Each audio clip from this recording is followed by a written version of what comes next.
Democrats nominate their candidate for president, Ford abandons its all-electric SUV, and the Fed moves closer to a September rate cut.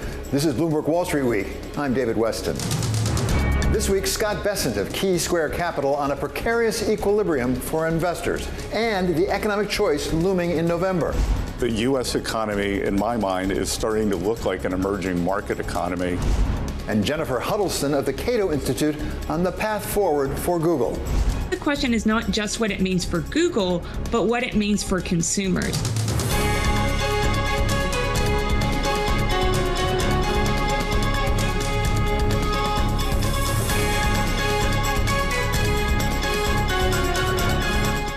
We start with Chairman Powell's remarks in Jackson Hole, and welcome back our very special contributor, Larry Summers of Harvard. So, Larry, we heard this week from Chair Powell. What did you make of what he had to say? Look, I think he's in the right broad place. Inflation is coming down. The economy is slowing.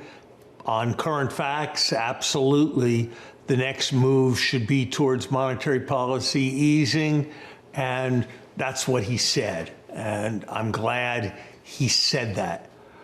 I think there were a number of really important issues that are likely to be shaping of the policies for the Fed and for the economy more broadly that he didn't address. He didn't say anything about epic budget deficit challenges in the years ahead. At the same time, we've got a huge investment demand for the green economy and a huge investment demand for data centers and the like. And so the question of what the neutral interest rate is was one he didn't really engage with. The Fed is saying that the neutral interest rate is somewhere in the twos. I think that's extremely unlikely. And if you don't have the right North Star, you don't navigate very accurately. And so I think the Fed's making a serious mistake by believing that the neutral interest rate is so low and therefore is misjudging how restrictive any given level of policy is.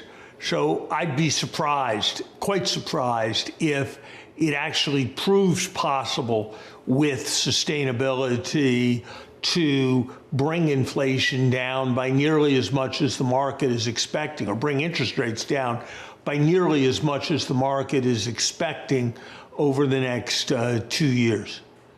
The other thing that the Fed must be aware of, and I understand why the chair didn't address it, but it seems to me it's something they have to be keeping in mind, is we've got what people regard as a 50-50 presidential election coming. And one of the candidates says that the Fed shouldn't be independent anymore. That same candidate, Donald Trump, says that we need a much weaker dollar. That same candidate says we need to push tariffs way up, meaning higher prices of consumer goods and more of an inflation threat. That same candidate talks about sending millions of workers home, which would create epically tight labor markets in our country and would surely go back to labor shortages and wage inflation. Larry, turning back for a minute to Jay Powell's remarks this week, he had sort of an initial explanation of what happened with inflation, where it came from, what the Fed did in response. And at least my take on it was we had really supply shocks that were really unprecedented. It took a longer to sort them out. And we had this big demand push, particularly in goods that spilled over into services. So it was sort of understandable why we sort of made a mistake on team transitory. What's your reaction? Look, I guess it's understandable. I think I was reasonably clear in the spring of 2021 that it seemed to me that there were enormous inflation risks. I think looking back, it's kind of incredible that the Fed could have said in May of 2021 that it expected to hold interest rates at zero until the summer of 2024. And so the misjudgment was a pretty egregious one. They're trying to leave the impression that it was all surprising supply shocks. And I think there are two problems with that view. One is there shouldn't have been anything very surprising about it. It's not like everybody didn't know that COVID was affecting the supply capacity of the economy. So when the supply capacity is down, that means you have to adjust the demand. And the other is that if you look at nominal GDP growth, so that's dollar GDP, it's the money stock adjusted for the velocity, it averaged 10% in 2021 and 2022, and above 8% for the 3 years, 2021 to 2023. So how can you think with 8 to 10% nominal GDP growth that you're going to have anything like target inflation?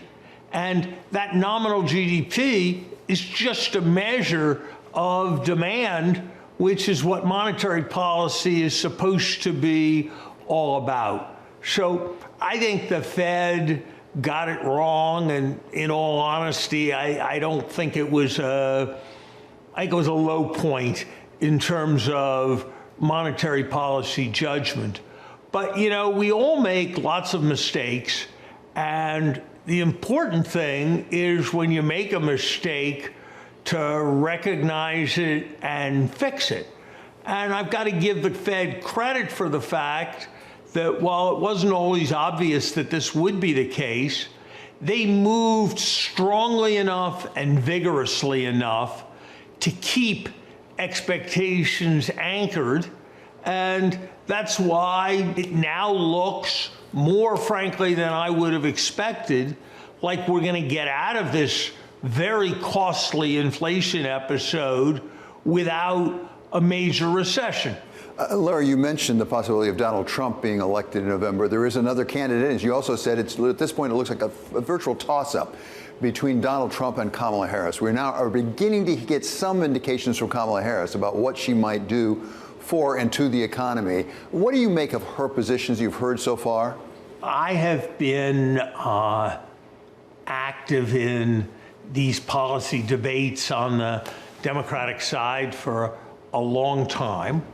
And I've always tended to be part of the group that favors policies that are more growth oriented, that worry more about financial responsibility, that stress letting markets operate strongly and vigorously. I've liked universalist themes rather than themes that pit business against labor or one class or one identity group against another. And so I was very encouraged by the speech last night. There was one word that came through so strongly when the vice president talked about the economy, and that was opportunity. And I think that's exactly the right word, because it's a word that embraces everybody. It's a word that embraces the need to make sure that poor children get the help they need from Head Start. It's a word that embraces making sure that families have the resources they need to support their newborn and then their children as they go on. It's a word that embraces the need for affordability of higher education. It's a word that embraces, and I think this is critical, and I hope that Vice President Harris will talk much more about this, not just celebrating public education, but recognizing that public education needs to be made much better because, you know, David, in an earlier and much more elitist age, the Duke of Wellington said in Britain in the 19th century that the Battle of Waterloo had been won on the playing fields of Eton. I'm here to tell you that the battle for America's future will be won or lost in our nation's public schools. And I heard all of that when I heard the Vice President talking about opportunity. And I hope that those themes, rather than some of the themes that I think are harder to justify about gouging and the like, even if they do have their political appeal, I hope those will be a larger fraction of the campaign going forward. And much, much more important, I hope that if, as I expect, Vice President Harris is elected president, that the broad economic strategy is going to be one that's all about opportunity. Larry, thank you so much. It's always a treat to have you with us. That is our special contributor here on Wall Street Week. He's Larry Summers of Harvard. Coming up, we get a read on the week in the markets from Scott Chronert of Citi. That's next on Wall Street Week on Bloomberg.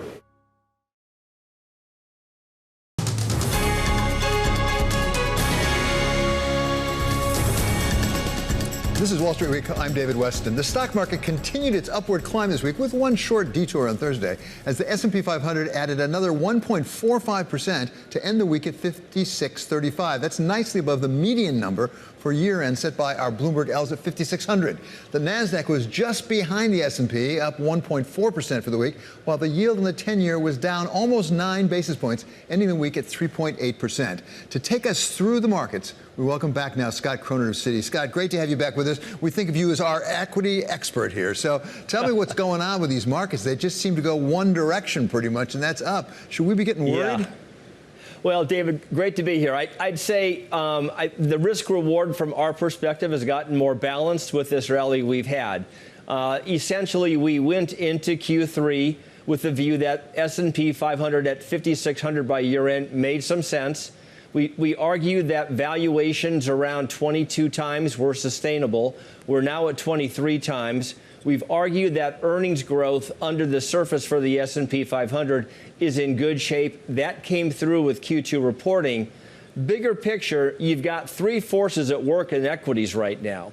One is the AI tailwind that's been supporting the mega cap growth part of the market. The other is soft landing conviction, yes or no, and it's been more yes of late, aided by Chairman Powell's commentary at Jackson Hole today. And then the third element is the election impact, and that's, I'm going to say, a little bit more of a tail risk that's been pushed aside for now as we continue to kind of work our way through the aftermath of the DNC. So let's go back to the first one there, the AI momentum, if I can put it that way. We've got NVIDIA earnings coming up next week. How important does that make something like NVIDIA's earnings, indicating whether we're keeping the momentum or losing some of it? Well, the starting point is you look at where we ended the first half. The S&P was up about 15%, and we'd attribute about 5 percentage points of that move to each of NVIDIA, the rest of the Mag 7, and the other 493 within the S&P. So NVIDIA has been an important contributor to the S&P 500 move. Obviously, it pulled back from mid-July into early August and now has recovered. So I'd say absolutely yes. The way they report, the way they position themselves in terms of future growth expectations is going to have an important influence on its stock, but also on the balance of the Mag 7 and this AI play. Well, it's interesting, as you said, it's sort of a third, a third, a third. But the third was actually the rest of the pack. Are we starting to see some broadening out now? Because for a long time we were worried that it was such a narrow driving of the S&P. Well, it's fascinating. When you look at the way Q2 results have finished, okay, and we're pretty close. We still have to get NVIDIA and a few others to report. You actually had that Mag 7 component growing earnings in Q2 by roughly 38%, which is pretty astonishing, okay? We think there's some persistence of that in the second half. Interestingly, the other 493 grew earnings in aggregate 5%. Doesn't sound like much, but that's the first quarter of the last 6 where we've actually gotten a positive earnings growth dynamic out of the rest of the 493. How are we positioned going into the second half of the year? We're now starting the second half of the year. Go ahead, get that piece back in there. You got it. Okay. Scott, what I was asking was, how are we positioned going into the second half of the year? So we think we're pretty well positioned from the following perspective. On the pullback, we were very comfortable re-engaging in that mega cap growth cohort on this mantra that growth is defensive as we navigate signs of economic weakness, which is ongoing. But more directly, we put our major sector focus on those areas most likely to benefit from the Fed pivot, which apparently is getting closer and closer. Obviously, September coming up. So we've been quite constructive on areas such as consumer discretionary, financials via the banks, and then interestingly also through the real estate part of the S&P.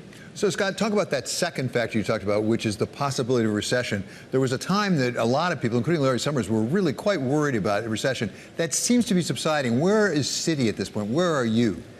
Well, my economic colleagues are still of the view that we're facing a second half recession risk. Okay, so the way they're manifesting this is through a Fed funds rate view, which is essentially that we can get as much as 125 basis points of cuts between now and year end. The focus here becomes on labor. Okay, now we know we had some BLS revisions this past week that are their own topic of discussion. But the important point here is that we're seeing signs of weakening on the labor front. And if that were to sort of steamroll, if you will, then you put yourself in a little bit more precarious situation versus this soft landing scenario. From my perch, we're a little bit more balanced on this. We are seeing some softening in labor. We have to be attentive, though, that what comes with this is the ability to get to this Fed pivot without the risk of having that much of an earnings drawdown versus history. So all told, we walk away pretty constructive here that the S&P 500 is going to be able to navigate any ongoing economic weakness. And then in our back pocket, we have the potential for an easing Fed as we go into the end of the year to begin to set up for recovery out the other side. Scott, that's why you're our equities expert always. Thank you so much. That's Scott Chronert of Citi. Coming up, Michael Milken has said the drive to LBOs was made possible by VisiCalc. What changes could be driven by the current crop of tech innovations? We talk with William Derringer of MIT. That's coming up next on Wall Street Week on Bloomberg.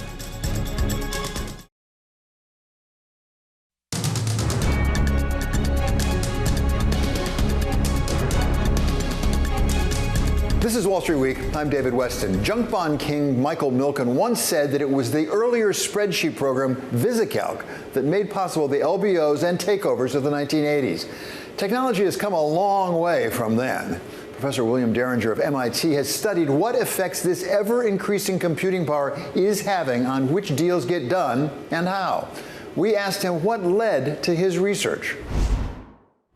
So this it's sort of an interesting story. I was actually at an event at MIT, and I was speaking with someone who was one of the board members at MIT, and he mentioned, I used to know some of the people who were involved with VisiCalc early on, and a series of conversations led me to this kind of interesting anecdote that apparently Michael Milken at one point had said that if you really want to understand what happened in the 80s and the kind of the rise of buyouts and the sort of mega deals of that period, the real key is VisiCalc.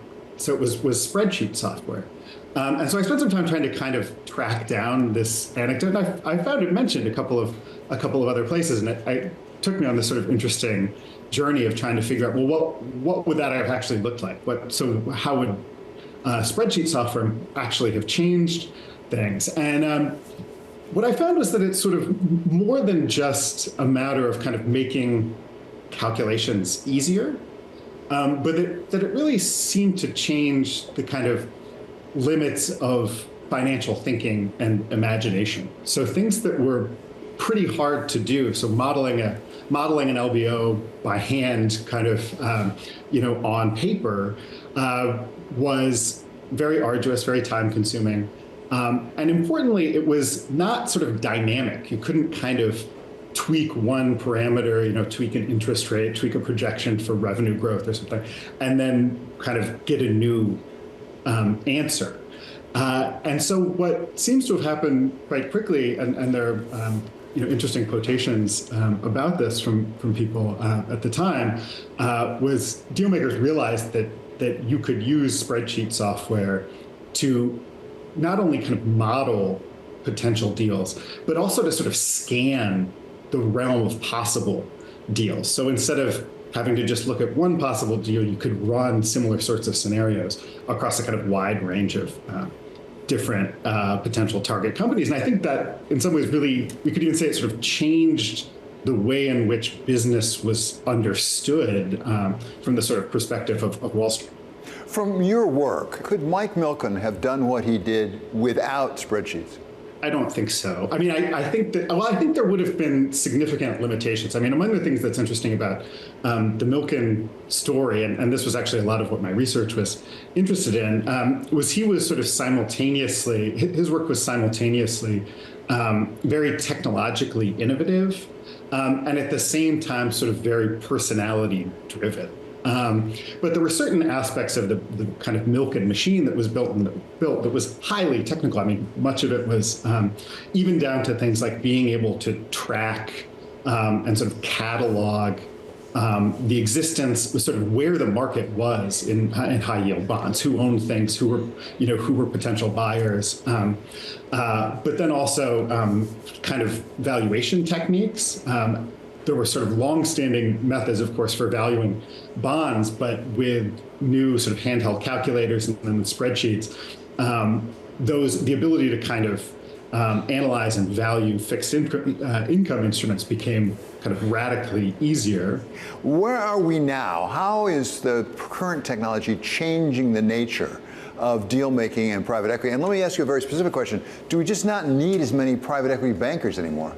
Yeah, so I mean, as someone who spent most of my time in the past, I know sort of about as much about the kind of really cutting edge stuff as certainly many of your viewers. But from what I understand, one of the areas of development is, for example, trying to use the capacity of AI to sort of simplify and automate things like modeling LBOs, right? So when I was did training, my first day as a investment banker, not the first day, but maybe week 2 or something, you learn how to kind of build LBO models on spreadsheets, and that's the sort of thing that required quite a lot of training, required a certain kind of technical artifice and expertise, and that's the sort of thing that may go towards that may require less sort of direct kind of time and training. But one thing I think, we know from the history of technology, and certainly the sort of the history of the kind of calculation tools that I like to study, is that the kind of automation of some of those calculations and the automation of kind of lots of different things in the world don't necessarily lead to less work. So if I had to guess, and I mean, as a historian, we're always sort of cautious about making prognostications. I would not think that new tools would sort of lead to the need for fewer people, but rather what I would expect to happen was that they would kind of change the nature of the work. That was Professor William Derringer of MIT. Coming up, a precarious equilibrium. That's how Scott Bessent of Key Square Capital describes the U.S. economy. He joins us to say why and what an investor's to do about it. Investors should be ready for more volatility. That's next on Wall Street Week on Bloomberg.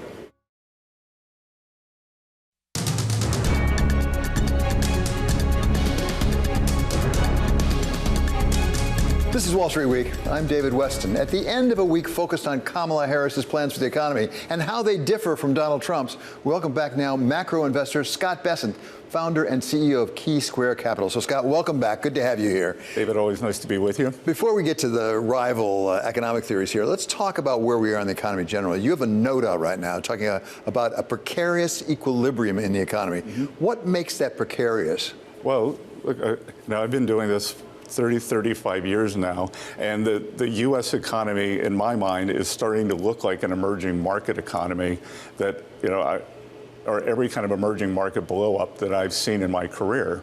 And that is, you have rise in asset prices. So in the U.S., stocks and housing, that is fueling consumption by the top 10 or 20% of households. Top 10 or 20% of households account for more than 50% of U.S. consumption. Then the below that, the rise in asset prices being fueled by a 7% to GDP budget deficit, biggest we've ever had when it's not a war, not a recession. And then the third leg of that is Janet Yellen has moved the quarterly refunding to much shorter term debt, which has had the effect of suppressing interest rates. So you've got, I call it the three-body problem after the Chinese science fiction book and the famous math problem. So we don't know which one of those could go first. But it's one of these that if the stock market were to go down, then it could create a gap in consumer spending. So that does sound pretty perilous for investors. Yep. And given the fact we don't know which one will break, although you think one of them is likely to break at some point, what does an investor do? How do they position themselves for something breaking? Well, I think investors should be ready for more volatility, which I also talked about in the note. I think gold's very interesting here. It's at an all-time high, I think, as we're speaking today. And, I think just in general, everyone should do a gut check, make sure they're not too far out on the risk curve, because, it's been a pretty good run. So let's turn to the question of rival economic plans from Donald Trump, somebody whom have known for a lot of years and talked to from time to time, and then Kamala Harris, somewhat new onto the scene, at least with respect to her economic plans. How does an investor really address those two alternatives? How do you macro invest around those two alternatives? Start with Kamala Harris. Well, look, I think it's two competing visions. Michael Boskin had a very good editorial in the Wall Street Journal yesterday, and he said, we're not getting a lot of meat out of Kamala Harris's programs yet, but we can go back and look, and there are three different sources. There's what did she say in the 2020 campaign? What did Harris-Biden do? And then what has she said so far? So in the 2020 campaign, which she's running from, single-payer health care, lots of restrictions, big spending, stopping fracking, which she has backed off of. She said she's thinking better now. Well, I always think with a politician, it's where's your heart and where's your head? And I think in her heart, she still believes that. With Joe Biden, he campaigned as Scranton Joe and then broke hard left. And, we ended up with a great inflation. I think she is hard left. She's trying to, maybe constructive ambiguity. And, I think maybe that's why CNN and the Washington Post came out and chastised her over the policies she talked about in Raleigh on Friday, because she's supposed to keep the mask on past November 5th. However we read it. What about things like housing? She's trying to address that. We do have a housing problem in this country. I think you'd agree. Yes. We do not have enough housing. We're not building enough housing. She has a plan, at least, to try to stimulate that. Well, there was no plan to say how she's going to stimulate it. What she's going to stimulate is buying. We don't need more house buyers. We need more houses. And there was nothing for how that's going to happen. But don't the markets react to that and say, if there are going to be more house buyers, we better start building some houses? No, it just means prices are going to go up, costs are going to go up. Why don't there's no solution to the root cause. Why don't we have more housing now? Is it Blue City? The zoning problems? Is it that we need some kind of nationalized regulatory, in terms of building codes? Is there an affordability problem? Because, I will tell you that a lot of the policies from Harris-Biden over the past 3.5 years have added to the cost of housing. So let's turn to the other side of the aisle, if we could, to Donald Trump, something you know a fair amount about. A lot of criticism that his economic plans would actually be inflationary, particularly on the tariffs and curtailing employment from immigrants, curtailing immigration. Right. What do you respond? Well, first, let's talk about curtailing immigration. So for the first time in my career, the left is actually admitting that immigration suppresses wages. For 35 years, we heard immigration does not suppress wages. Now, it seems like the only supply-side solution that Harris-Biden had in the past 3.5 years is more low-end workers. But it did keep inflation down below where it otherwise would have been. Do you agree? Well, in the Harris-Biden world, sure. because they also constricted the heavy regulation, and they kept people out of the workplace. So, and then I actually don't think that they have a problem with low-end workers doing better. So, if low-end wages go up, and as you said, tariffs are a one-time price adjustment. It's not inflationary. You don't set off an inflationary spiral. It's what, like in the UK, they call it an administrative adjustment. Provided you don't keep escalating them. Providing you don't keep escalating them. Most of this would be aimed at China, and China seems to be, it's a subsidy model.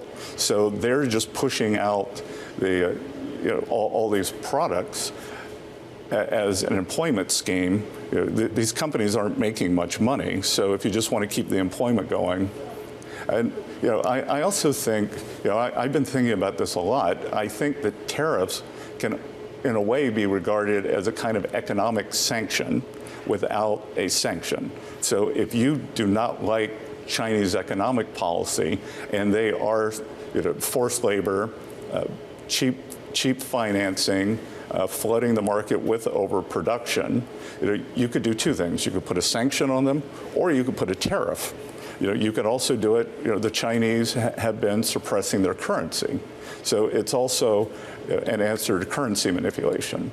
So, but at the end of the day, I do believe that Donald Trump has changed the conversation on tariffs because he's turned them into a negotiating tool. He says, we will drop ours if they drop yours. It's kind of free trade versus fair trade. Let's talk about the Secretary of Treasury, because you've been critical of Janet Yellen in the past for being too political. One thing I think we're reasonably confident of, she will not be the Treasury Secretary a year from now. Are you confident that Donald Trump will not appoint someone as Treasury Secretary who, in fact, will be political? Look, there's political and there's political. All cabinet positions are political appointees. Then there is what is appropriate, what is normal. For a cabinet official to step out and start talking about threats to democracy, for the Treasury Secretary to show up at a rally for a candidate who is not the president, highly inappropriate. Finally, debt and deficit. You've said in the past you believe former President Trump is very concerned about that. How do we reconcile that with extension of the Tax Cuts and Jobs Act? Well, I think that there's a lot of demand, especially in the Republican House, for pay-fors. So as it stands, the Tax Cut and Job Act CBO scoring, which is never right, is saying that a full extension, ceteris paribus, would be $4.5 trillion over 10 years. Doesn't take into account any more growth. Doesn't that. The Republican House, has already identified at least half of that in pay-fors. A lot of it would be turning off this IRA, which is a doomsday machine on the deficit.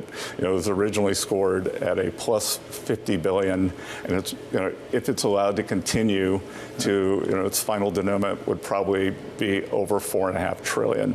The empowering states on the health care. Maybe some tariff income.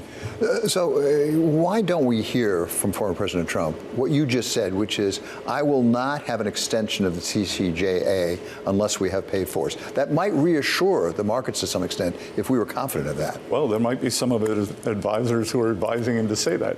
Because, I do think this debt and deficit is going to be one of the big issues of the day. I think Americans are worried about it. And, when we go back and look, prices have jumped to a high level. Very good chance, no matter what Vice President Harris wants to do, very hard to get grocery prices down from that level. But things you can get down are house payments, auto payments, credit card payments, and you could do that by getting interest rates down. And I think the way to do that is to start with a good deficit reduction program. We've been pedal to the metal fiscal. the Fed has been pedal to the metal rates. So if you were to stop the big fiscal deficits, then the Fed could actually go into a proper easing cycle. Scott, it's always a treat to have you with us. Thank you so much. This is Scott Bessent of Key Square Capital. Coming up, Google has been judged a monopolist. What comes next for a leading hyperscaler? We ask Jennifer Huddleston of the Cato Institute. I think there's always a question when it comes to tech companies of what would a breakup actually mean and what would that look like? That's next on Wall Street Week on Bloomberg.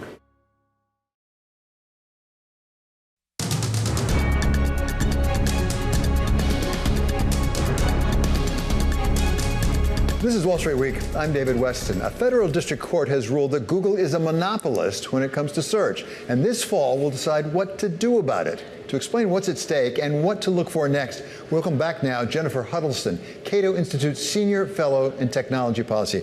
Great to have you back, Jennifer. So first of all, let's start with what the court decided. It's a very long decision, but having looked through it, there's a lot of talk about the Biden administration really trying to create new antitrust law.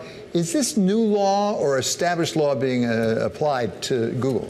It's a bit complicated. So what we saw in this particular case was that the court ruled that Google had violated parts of the Sherman Act in two key regards when it comes to the exclusive distribution agreements that it had, as well as to a very specific type of search advertising. We saw Judge Mehta in this case apply the Microsoft case to this, although there's a lot of questions around some of the decisions that were made, some of what the court decided to reject in terms of potential competitors, whether or not that's the market that consumers actually experience, some of the conversation around what some of these alternative products look like, whether or not they're actually equal products or inferior products. So while we didn't necessarily see new law or a change from the consumer welfare standard, we did see some questions about perhaps how some of those standards were being applied. What does this mean for Google? I mean, one thing it means, they've already said they're going to appeal. And we know from the Microsoft case that you referred to, that took a good long time, several years going up and down and finally settling. But what does it mean for Google in the long run, do you think? It'll certainly be interesting to see. And I think the question is not just what it means for Google, but what it means for consumers and what it means for other businesses when it comes to businesses dealing with one another and businesses creating certain types of agreements. While this case specifically deals with some of Google's distribution agreements, it's likely to have some broader impact as well. It'll be interesting to see what the remedies phase actually looks like if and when we get to that point. As you mentioned, the case is going to be appealed and is likely to take several more months, if not years, to come to a final decision. We have that remedies phase coming up in the fall now, and one of the things that Bloomberg has reported is the Justice Department is at least considering the possibility of asking to have Google broken up. Is that likely?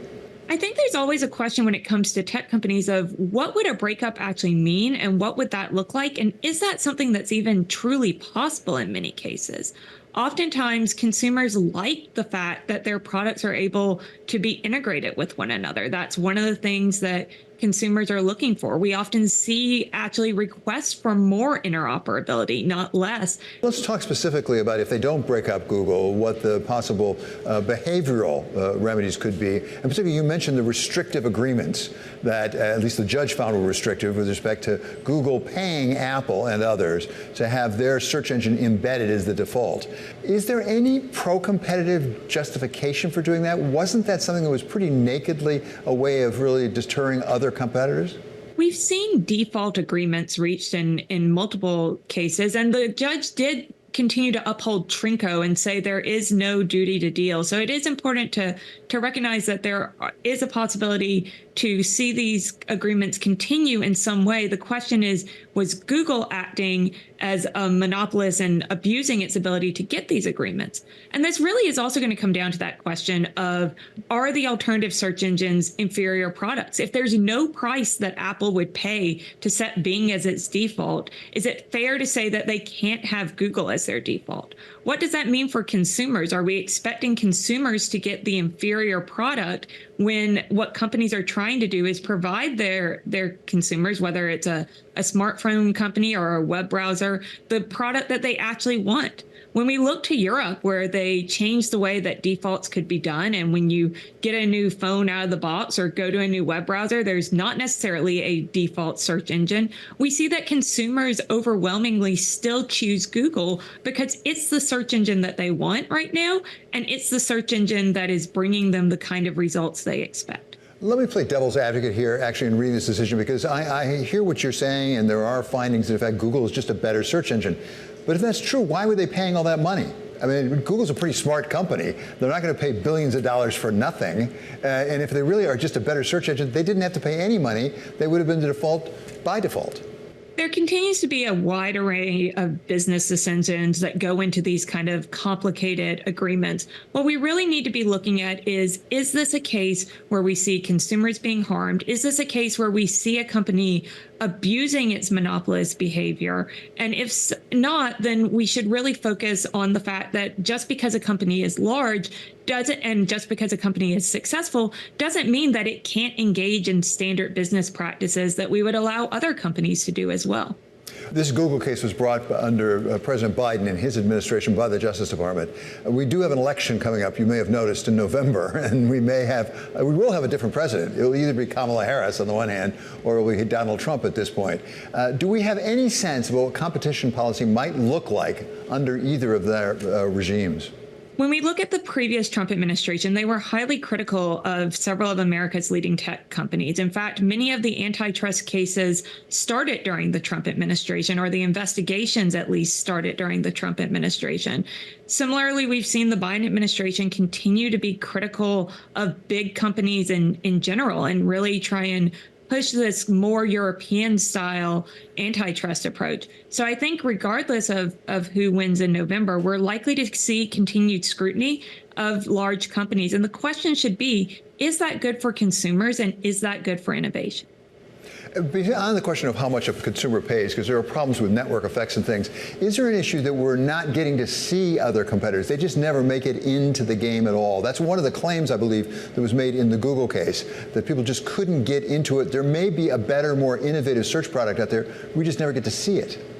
One of the things that we often see in technology sector, particularly when we're talking about these kind of antitrust cases, are questions of market definition. In the Google case, the judge very much locked into this kind of general search engine definition, things that allowed you to search and then go off-site was what he really wanted to limit it to limit the number of competitors.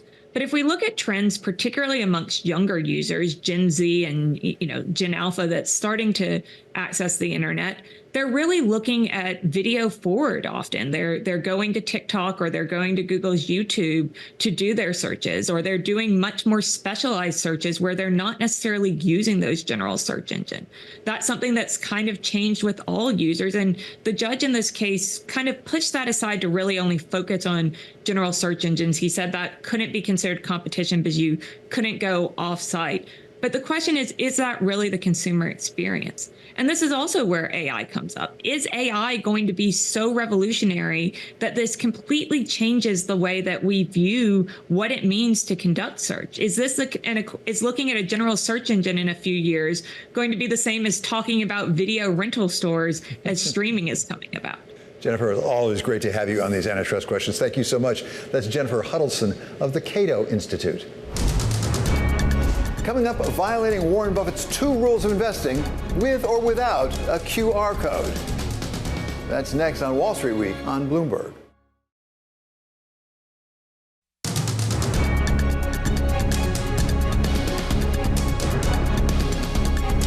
Finally, one more thought.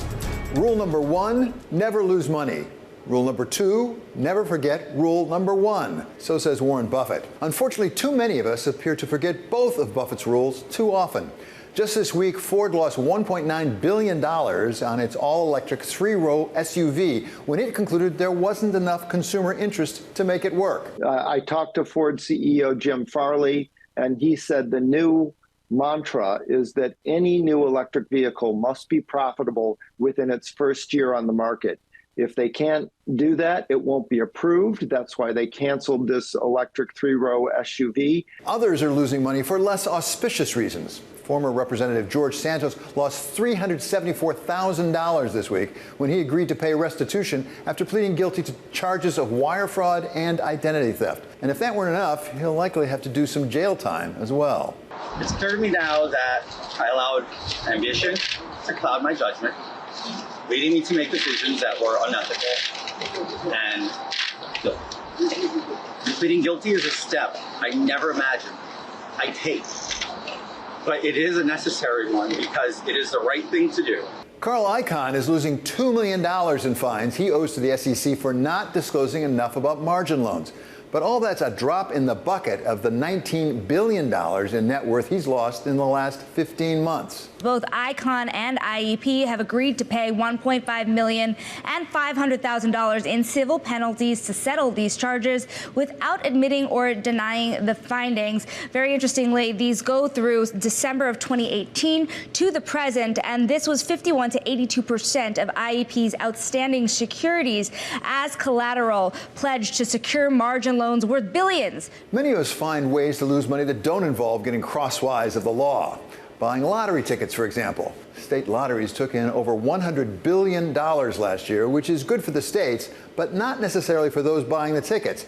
Over a third of that money stayed with the states, which means the rest of us lost about $37 billion on the deal. Betting on sporting events has yet to catch up with the state lotteries, but it's moving up fast, with the American Gaming Association saying about $37 billion was wagered in the first quarter of this year alone, with over $3 billion of that going to those taking the bets. For the leagues, this is a revenue stream at a key time for them because we're seeing that media rights, there's a lot of tumult, a lot of disruption, especially at the team level. So I think bringing in the gambling money to supplement that has been something that they've really leaned on. Recently, sports has given us another way to separate us from our money. It's the purchase of name, image, and likeness of our favorite college football star. And as if betting on sports weren't enough, the football program at Oklahoma State University has found a way to make it easier for us to spend our money on those NILs. They now put QR codes on their players' helmets, so you can use your smartphone when you're watching on TV and purchase the NIL for your favorite player without having to go find it. Of course, it's not only about losing money. There's always the enjoyment you get from just being in the game, even if most of the money ends up going to the house. I'm no gambler, but I did have one great evening in Las Vegas when I spent a couple of hours at the craps table and actually ended up a little bit ahead of the game. But then again, I had the smartest, funniest, and best tutor there ever was, Nora Ephron, who taught me how to calculate the odds of the dice coming up on any particular number, and then how to use the odds to place my pass versus don't pass and come versus don't come bets, which actually worked, at least when she was with me.